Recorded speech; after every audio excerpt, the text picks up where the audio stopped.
आज हम लोग प्रश्नावली 1.1 का क्वेश्चन नंबर दूसरा देखेंगे। तो इसमें कहा जा रहा है कि दर्शाइए कि कोई भी धनात्मक विषम पूर्णांक 6q+1 या 6q+3 या 6q+5 के रूप का होता है, जहाँ q कोई पूर्णांक है।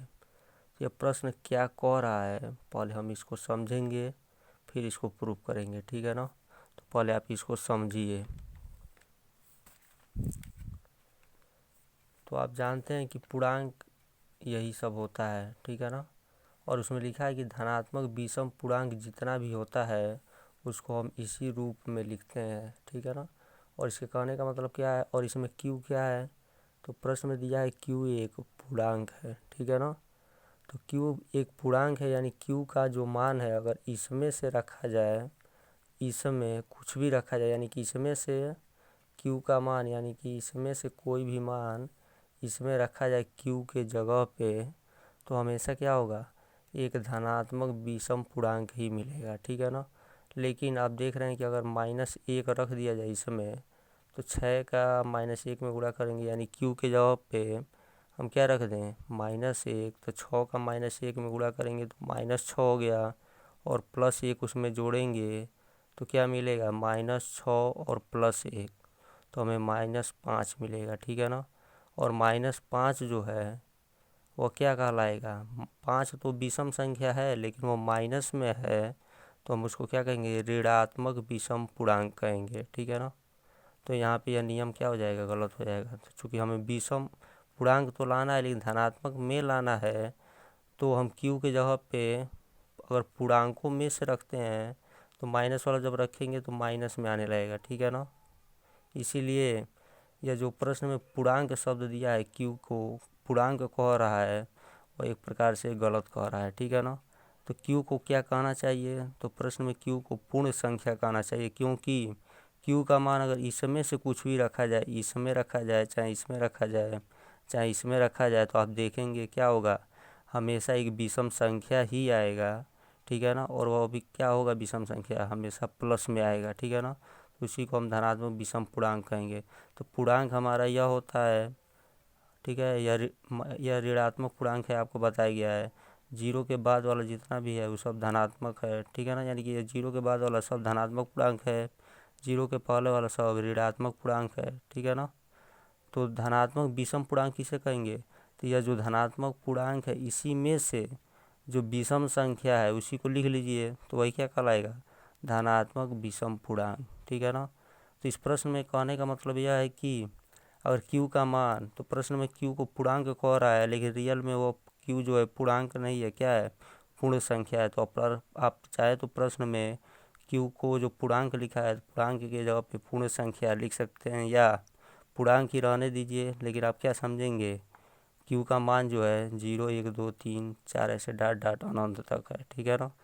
यह नहीं समझेंगे, क्योंकि जब माइनस वाला लेंगे तो यह माइनस में आने लगेगा, ठीक है ना। तो हमें माइनस वाला नहीं लेना है, धनात्मक वाला लेना है, ठीक है। तो q का मान इसमें से कुछ भी आप इसमें रखिए चाहे इसमें रखिए चाहे इसमें रखिए, हमेशा क्या होगा, एक विषम संख्या ही मिलेगा, ठीक है ना। जैसे q का मान अगर इसमें 0 रख दिया जाए, तो अगर इसको हल करेंगे, ठीक है ना, तो 1 मिलेगा। इसमें q के जगह पे 0 रखेंगे तो हल करेंगे तो 3 मिलेगा। इसमें q के जगह पे 0 रखेंगे और हल करेंगे तो 5 मिलेगा। तो 1 मिल रहा है यहाँ पे, 3 यहाँ पे, 5 यहाँ पे, यह सब का सब क्या है, विषम संख्या है। उसी प्रकार 1 रखेंगे, ठीक है ना, और इसको हल करेंगे, q के जगह पे 1 रखेंगे और हल करेंगे, ठीक है ना, तो यहाँ 7 मिलेगा, यहाँ 15 मिलेगा और यहाँ पे 17 मिलेगा, ठीक है ना। तो आप इसको हल कर सकते हैं रख के और समझ सकते हैं। तो प्रश्न में यही कह रहा है, यानी कि यह क्या है, धनात्मक विषम पूर्णांक इस रूप में लिखेंगे या इस रूप में या इस रूप में लिखेंगे, ठीक है ना, धनात्मक विषम पूर्णांक को। यह तो समझे हैं आप कि यह प्रश्न कह क्या रहा है, ठीक है। तो अब हम इसको प्रूव करेंगे, यानी कि हमको प्रूव करना है कि यह एक विषम संख्या है, यह भी एक विषम संख्या है और यह भी एक विषम संख्या है, ठीक है ना। तो विषम संख्या प्रूव करने के लिए हम क्या करेंगे, तो विषम संख्या की क्या परिभाषा है, जो 2 से नहीं कटेगा वही क्या कहलाएगा, विषम संख्या। यानी कि हम सिद्ध करके दिखाएंगे कि यह 2 से नहीं कट रहा है, यह भी 2 से नहीं कट रहा है और यह भी 2 से नहीं कट रहा है, ठीक है ना। तो कैसे इसको हल करेंगे, तो अब उसको हमें देखना है। तो उससे पहले आप देख रहे हैं यहाँ पे यह किस टाइप का दिखाई दे रहा है, तीनों। तो आप देख रहे हैं इस टाइप का दिखाई दे रहा है, बी क्यू प्लस आर के जैसा। यानी कि इसमें भी क्यू है, यहाँ भी क्यू है, यहाँ भी क्यू है, और उसके पहले यहाँ बी लिखा गया है, लेकिन इसमें 6 आया है, ठीक है ना। तो आप अगर बी के जगह पे 6 लिख देते हैं, तो बी के जगह पे 6 लिख दीजिए, क्यू है तो क्यू लिख दीजिए, और यहाँ पे आर रहने दीजिए, और यही हमारा होता है ए बराबर बी क्यू प्लस आर, और यह ए के बराबर कर दीजिए, ठीक है ना। और आप देख रहे हैं कि यह जो है 6 लिख दिए तो इस टाइप का दिखाई देने लगा, और यहाँ पे आर है तो 6 यहाँ पे लिखे हैं, तो आर के जगह पर हम क्या क्या लिख सकते हैं, तो आर के जगह पे हम 6 से भाग दे रहे हैं, तो 0 1 2 3 4 5 लिख सकते हैं, ठीक है ना। यानी कि यहाँ पे 6 दिखाई दे रहा है तीनों में, यहाँ भी 6, यहाँ भी 6, यहाँ भी 6। तो अब क्या करेंगे, बी बराबर 6 लेकर आगे चलेंगे, ठीक है ना। अब कैसे हल किया जा रहा है तो उसको देखिए। तो आप मान लेंगे कि माना कोई धनात्मक पूर्णांक ए इस प्रकार है कि, जैसा कि आप पहले से जानते हैं, ए बराबर बी क्यू प्लस आर, और यह कंडीशन आपको अच्छे से समझाया गया था, तो उसको बगल में लिख लेंगे। अब बी बराबर 6 लेने पे 6 क्यों लेंगे, क्योंकि जब इसमें 6 रखेंगे तभी इस टाइप का हमको क्या होगा, यह दिखाई देगा। तो बी बराबर 6 लेने पे तो इसी में 6 रख दीजिए, तो ए है तो ए, यहाँ पे 6 रख दिए तो 6 क्यू हो गया, प्लस है तो प्लस, आर है तो आर, ठीक है ना। और यहाँ पे क्या लिखा गया है, आर का मान। तो जब यहाँ इसका मतलब क्या है कि ए में हम 6 से भाग दे रहे हैं, तो क्यू बार में जा रहा है और शेषफल आर आ रहा है, ठीक है ना। तो 6 से भाग देने पे शेषफल क्या क्या आ सकता है, तो 6 से कम ही आएगा, तो उसी बात को लिखा गया, या तो 0 आ सकता है, नहीं तो 1, नहीं तो 2, नहीं तो 3, नहीं तो 4, नहीं तो 5, ठीक है ना। तब एक एक को लेके चलेंगे। अब आर बराबर 0 लेंगे, आर बराबर 0 लेने पर इसी में रखेंगे, ठीक है ना। तो ए है तो ए, 6 क्यू है तो 6 क्यू, प्लस है तो प्लस, आर की जगह पे 0 रखिए, ठीक है ना। और इसमें आपको पहले ही बताया जा चुका है, सम और विषम का यह कंडीशन है, यानी कि हमको विषम संख्या प्रूव करना है, तो हम दिखाएंगे कि यह संख्या जो है, ठीक है ना, यह और यह 2 से नहीं कट रहा है। तो 2 से नहीं कटने का मतलब क्या है, हम 2 से भाग देंगे, ठीक है ना। और भाग देने का मतलब यह है कि 2 कामन लेंगे। तो कामन क्यों लिया जा रहा है वो अभी आप समझ जाएंगे। तो इसमें 6 क्यू में अगर हम 2 कामन ले लें तो यहाँ क्या बचेगा, 6 में 2 से भाग दिए 3 हो गया, क्यू है तो क्यू, प्लस है तो प्लस, 0 है तो 0, ठीक है ना। तो कहा जाए इस लाइन का मतलब क्या है, तो आप कहेंगे कि ए में 2 से भाग दिया जा रहा है तो 3 क्यू बार में जा रहा है और शेषफल 0 आ रहा है, ठीक है ना। यानी कि 2 से यह पूरा पूरा कट जा रहा है तभी शेषफल 0 आ रहा है। यानी कि ए जो है 2 से पूरा पूरा कट जा रहा है, तो जो 2 से कट जाता है वह क्या कहलाता है, सम संख्या है। यानी कि ए जो है वह सम संख्या है, और ए किसके बराबर है, तो 6 क्यू प्लस 0 के बराबर है। यानी कि यह जो लिखा गया है 6 क्यू प्लस 0 वह एक सम संख्या है, ठीक है ना। अब आर बराबर 1 लेने पे तो 1 लेंगे, इसी में रखेंगे, तो ए है तो ए, 6 क्यू है तो 6 क्यू, प्लस है तो प्लस, आर के जगह पे 1 रख देंगे, ठीक है ना। अब फिर इसमें क्या करेंगे, 2 कामन लेंगे, क्योंकि 2 ही से भाग देंगे तो पता चलेगा सम है कि विषम है। तो 2 यहाँ पे कामन लिए तो यह 3 क्यू हो गया, प्लस है तो प्लस, 1 है तो 1। इसका मतलब क्या है, ए में 2 से भाग देने पे इतनी बार में जा रहा है और शेषफल 1 आ रहा है। शेषफल 1 आने का मतलब ये जो है 2 से पूरा पूरा नहीं कट रहा है, तो ये क्या है, विषम संख्या है, ठीक है ना। और ये किसके बराबर है, तो इसके बराबर है, ठीक है। तो ये विषम है तो यह भी क्या है, विषम है, और हमको क्या करना था, इसी को सिद्ध करना था, यह क्या है, विषम है, ठीक है ना। 3 सिद्ध करना था तो 1 हमें यहाँ से मिल गया, ठीक है ना। अब क्या करेंगे, आर बराबर 2 इसी प्रकार लेंगे, तो आर बराबर 2 इसी में रखा गया है, ठीक है। अब आप देख रहे हैं यहाँ पे ए लिख दिए, फिर इसमें 2 कामन लिए तो 3 क्यू हो गया, प्लस है तो प्लस, 2 है तो 2। तो कहा जाए क्या यह जो लिखा गया बस सही है। तो आप देख रहे हैं इसमें इसका मतलब क्या है, ए में 2 से भाग दे रहे हैं तो इतना बार में जा रहा है और शेषफल 2 आ रहा है। तो आप पहले से जानते हैं कि जिससे भाग देंगे शेषफल हमेशा उससे कम ही आएगा, ठीक है ना। लेकिन यहाँ पे शेषफल जिससे भाग दे रहे हैं उसके बराबर आ रहा है, यानी कि यह जो लिखा गया वह क्या है, गलत है। तो क्या करेंगे, तो हम देख रहे हैं यहाँ भी 2 है, यहाँ भी 2 है, यानी इसमें और इसमें दोनों में 2 कामन है, तो 2 कामन ले लेंगे। तो 2 यहाँ कामन ले लिए तो यहाँ बचा 3 क्यू, प्लस है तो प्लस, 2 कामन ले चुके हैं तो 2 एकम 2, ठीक है ना। और ए है तो ए लिखिए, ये जैसे है वैसे लिख दीजिए, अंत में हम चाहे तो 0 जोड़ सकते हैं, ठीक है ना। तो उसी बात को लिखा गया है। तो कहा जाए इस लाइन का मतलब बताइए, तो इसका मतलब क्या है, ए में 2 से भाग दिया जा रहा है, इतना बार में जा रहा है और शेषफल क्या आ रहा है, 0 आ रहा है। ठीक है ना। तो इसका मतलब क्या है, ये जो है 2 से पूरा पूरा कट जा रहा है, तो ये क्या है, सम संख्या है और ये किसके बराबर है, तो इसके बराबर है, यानी कि अभी क्या है, सम संख्या है। ठीक है ना। उसी प्रकार r बराबर 3 लेने पे है, तो इसी में 3 रखिए तो हमें यह मिलेगा। तो आप देख रहे हैं कि दोनों में 3 कॉमन है, लेकिन हम 3 कॉमन नहीं लेंगे, हमेशा 2 ही लेंगे, क्योंकि हमें सम और विषम पता करना है। ठीक है ना। ये जैसे वैसे लिख दिए, इसमें 2 कॉमन लिए तो यह 3 हो गया प्लस 3 हो गया। ठीक है ना। तो एक पूछा जाए क्या यह लाइन सही है, तो आप कहेंगे कि यहाँ 2 से भाग दिया जा रहा है तो शेषफल 3 आ रहा है, तो 2 से भाग देने पर कभी शेषफल 3 नहीं आ सकता, इसीलिए यह जो लिखा गया है वह क्या है, गलत है। ठीक है ना। तो अंत में अब क्या करेंगे, इसको थोड़ा सेट करेंगे। ठीक है ना। तो 2 से भाग देने पर शेषफल क्या क्या आ सकता है, या तो 0 आएगा नहीं तो 1 आएगा। ठीक है ना। या तो 0 आएगा नहीं तो 1 आएगा। तो अंत में हमें 0 लिखना है नहीं तो 1 लिखना है। ठीक है।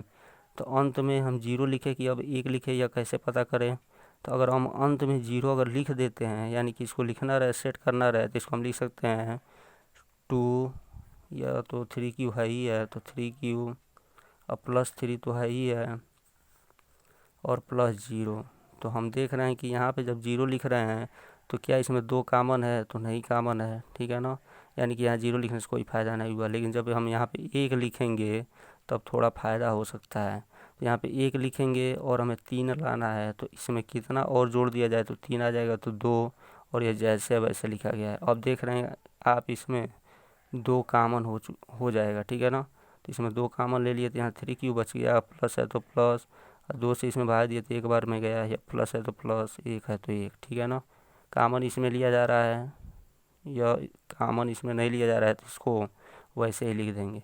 तो कहा जाए इस लाइन का मतलब बताइए, तो इसका मतलब क्या है, ए में 2 से भाग दिया जा रहा है तो इतना बार में जा रहा है और शेषफल 1 आ रहा है, तो यानी कि ये जो है 2 से पूरा पूरा नहीं कट रहा है, तो ये क्या है, विषम संख्या है। तो ये विषम है, यानी कि अभी क्या है, विषम है, तो हमें इसको भी क्या करना था, विषम दिखाना था। ठीक है ना। तो 2 हमें मिल गया। अब आगे देखिए, r बराबर 4 लेने पे, तो 4 इसी में रखिए, तो ऐसे रख दिया गया है। फिर ये है तो ये, इसमें 2 कॉमन लिए तो 3Q हो गया प्लस 4। यह भी लिखने का तरीका गलत है, 2 से भाग देने पे शेषफल 4 आ रहा है। ठीक है ना। तो क्या करेंगे, शेषफल 4 आ रहा है तो क्या करेंगे, अंत में या तो 0 आना चाहिए नहीं तो 1 आना चाहिए, क्योंकि 2 से भाग दे रहे हैं। ठीक है। तो इसमें भी सेम टू सेम वही कंडीशन, अगर इसके अंत में 0 यहाँ लिखा जाए, ठीक है, तो कोई फ़ायदा होगा नहीं, क्योंकि डायरेक्ट इसमें 2 कॉमन दिखाई दे रहा है। ठीक है ना। तो इसमें डायरेक्ट क्या करेंगे, 2 कॉमन ले लेंगे, तो 2 कॉमन हो गया तो यह 3Q हो गया, प्लस है तो प्लस 4, इसमें 2 कॉमन लिया, यानी 4 में 2 से भाग दिए तो 2 हो गया। ये है तो ये लिखेंगे बराबर, या जैसे वैसे लिखिए, और अंत में आप 0 जोड़िए तो मान पे कोई प्रभाव नहीं पड़ेगा। ठीक है ना। तो इसको आप ऐसे लिख दिए। इसका मतलब क्या है, ए में 2 से भाग देने पर शेषफल 0 आ रहा है, तो 2 से भाग देने पर शेषफल 0 आ सकता है, क्योंकि यह क्या है, 0 2 से छोटा है, यानी कि ये जो है 2 से पूरा पूरा कट जा रहा है, तभी शेषफल 0 आ रहा है। तो ये जो है 2 से पूरा पूरा कट गया, तो यह सम संख्या है, तो और एक किसके बराबर है, इसके बराबर है, यानी कि अभी क्या है, एक सम संख्या है। ठीक है ना। अब एक अगला कंडीशन बच गया r बराबर 5 लेने पर, तो उसको देखिए। तो अब हम r बराबर 5 ले रहे हैं, तो उसी इक्वेशन में r के जगह 5 रख दिए। ठीक है ना। अब देख रहे हैं यहाँ पे इन दोनों में, इसमें इसमें 2 कॉमन ले लीजिए, तो 3Q हो गया, प्लस है तो प्लस 5, यानी 2 से भाग देने पर शेषफल 5 आ रहा है, तो ऐसा लिखना संभव नहीं है। ठीक है ना। फिर इसमें अगर हम अंत में क्या लिखना है, 0 लिखना है नहीं तो 1 लिखना है, तो इसमें अगर हम 0 जोड़ते और देखते क्या अंत में 0 आया है, और इसमें 2 कॉमन नहीं है, तो लिखने से कोई फ़ायदा नहीं होता। तो हम क्या करेंगे, अंत में 1 लिखेंगे और 5 को इस प्रकार लिखेंगे कि जोड़ने पे 5 हो जाए। तो 1 तो पहले से लिख चुके हैं, तो 4 यहाँ लिख देंगे तो 5 हो जाएगा। अब बाकी है जैसे है वैसे। अब इन दोनों में आप 2 आसानी से कॉमन ले सकते हैं, तो 2 कॉमन ले लिए, तो यहाँ 3Q बच गया, प्लस है तो प्लस, 4 में से 2 कॉमन लिए तो 2 बच गया, प्लस है तो प्लस, 1 है तो 1। ठीक है ना। अब यहाँ पे आप क्या देख रहे हैं, इसका मतलब क्या है, ए में 2 से भाग दिया जा रहा है, तो इतना बार में जा रहा है और शेषफल 1 आ रहा है, यानी कि ये जो है 2 से पूरा पूरा नहीं कट रहा है, यानी कि ये क्या है, विषम संख्या है, और ये किसके बराबर है, इसके बराबर है, यानी कि अभी क्या है, विषम संख्या है। तो आपको तीनों कंडीशन मिल गया। ठीक है ना। तो वही बात लिखा गया है, समीकरण 1 2 3 4 5 और 6 से स्पष्ट है कि, क्या 6 समीकरणों से आप देख रहे हैं तो एक बार देख लीजिए। तो आप यहाँ पे यह देख रहे हैं कि यह जो पहला नंबर है यहाँ शेषफल 0 आया है, यानी कि यह सम संख्या है। यहाँ पे शेषफल 1 आया है तो यह क्या है, विषम संख्या है। यहाँ पे शेषफल 0 आया है तो यह सम संख्या है। यहाँ शेषफल 1 आया है तो यह क्या है, विषम संख्या है। और यहाँ शेषफल 0 आया है तो यह सम संख्या है, ठीक है ना। और यहाँ पे शेषफल 1 आया है तो यह क्या है, विषम संख्या है। तो उसी बात को यहाँ पे लिख दिया गया है कि समीकरण 1, 2, 3, 4, 5 और 6 से स्पष्ट है कि कोई भी धनात्मक विषम पूर्णांक, यानी कि यह वाला और यह वाला, यही क्या है, विषम संख्या है। बाकी सब क्या है, सम संख्या है, ठीक है ना। तो लिख देंगे समीकरण 1, 2, 3, 4, 5 और 6 से स्पष्ट है कि, अब प्रश्न में जैसे दिखा है कि कोई भी धनात्मक विषम पूर्णांक इस टाइप का होता है, ठीक है ना, तो सेम टू सेम वही उतार देंगे। तो अब आप समझ चुके होंगे 6 समीकरण से कि यह और यही तीनों क्यों विषम हो रहा है, ठीक है ना। तो हमें यही प्रूव करना था और यह हो गया प्रूव, ठीक है ना। तो अब आज बस इतना ही। अब अगला क्वेश्चन हम लोग कल पढ़ेंगे।